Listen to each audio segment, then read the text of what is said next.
it's almost like contradictory how much fun I have while we play to how like hard the days are sometimes. The Smith Street Band may well be the most Australian sounding band ever.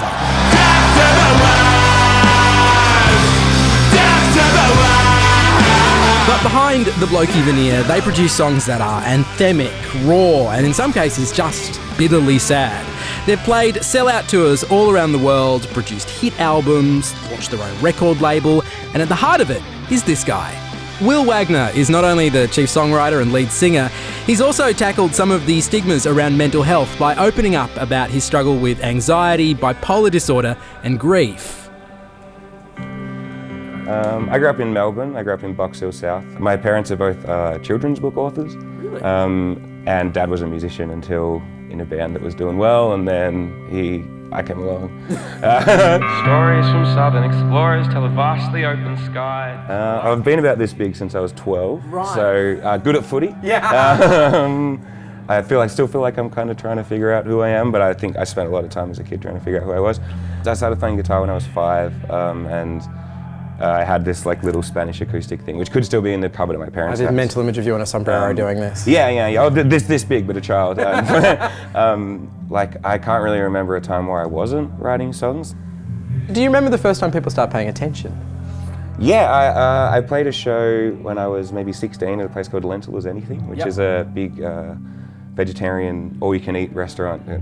And you sang a song about pork and it really fucked them up. Yeah, so that was my first time I got booed off stage. But no, so I played at the open mic night there, and I would have played like 3 or 4 songs that I'd written, and then, I remember that feeling was pretty special, like that sort of half a second after you finish, and then like, people started clapping. It's like, whoa, I can get used to this. Yeah. There's something in the tone of my voice that makes you question everything I say, and I will never learn to shut my mouth and bury things our parents way out. I've always had mental health issues. I've got pretty full-on depression and anxiety, and that first started manifesting in like primary school, I guess. I started going to therapy and going to see a psychologist.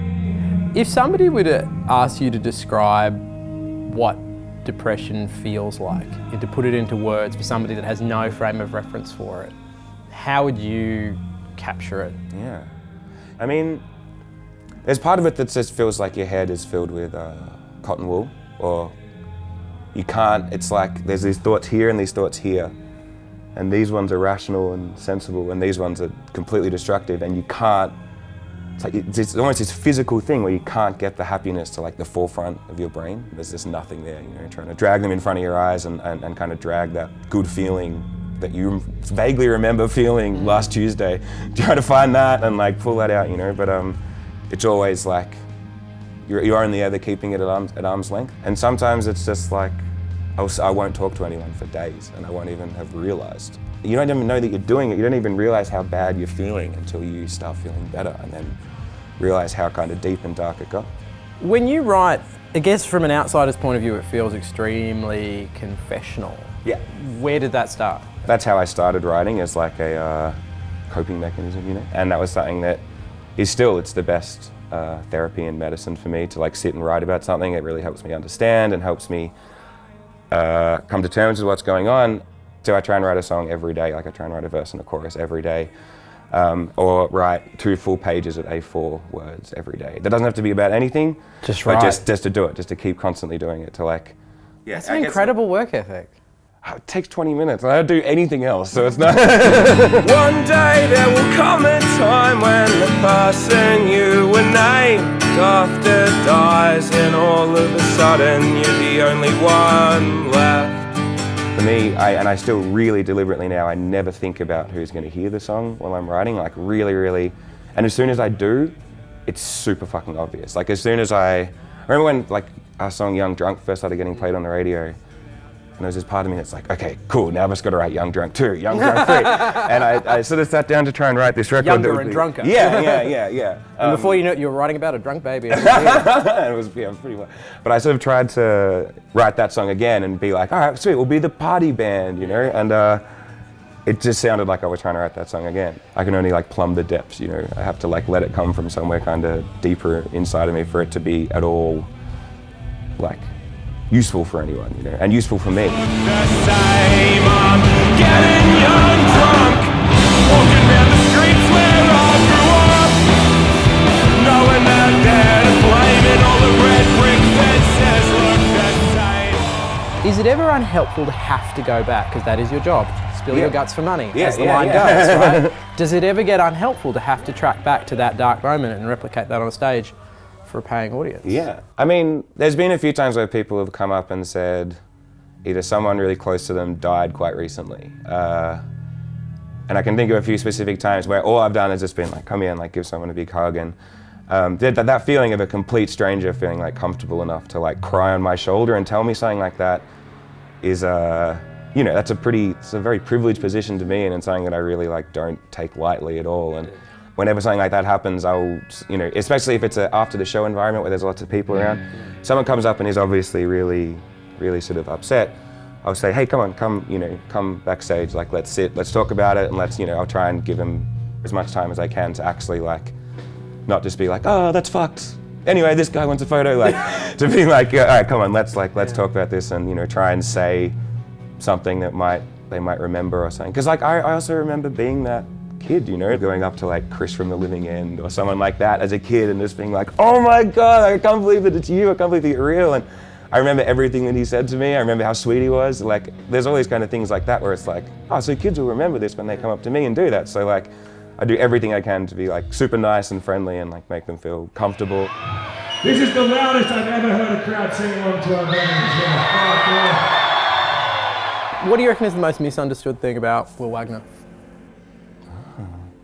I think people think I'm like a party guy, maybe. I used to just get drunk, so drunk before we'd play and stoned, and because I was so nervous, you know? Yeah. And then I remember we played the show at the Annandale and it was sold out, and that to me was like the pinnacle. Imagine if it's not even selling out a venue in Melbourne, but we've sold out a venue in Sydney. And I got so drunk because I was so nervous before the show, and then I walked off stage and I was like, I don't think I played very well, and I don't know if I'll remember that all that clearly. And then I've made this like pact with myself that was like, all right, no more of that. Like no more getting so drunk. Like you've got to find a different way to deal with the nerves. You've got to find a way to be present, and you've got to find a way to like, and now I play completely sober, I always do. I have my first drink on stage, but I always play completely sober.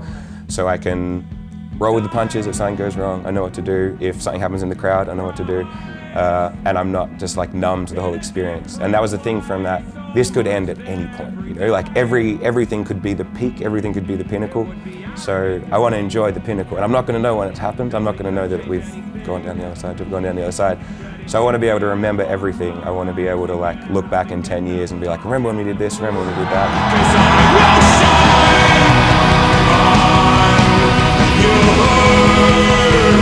Like it was the only thing I ever wanted to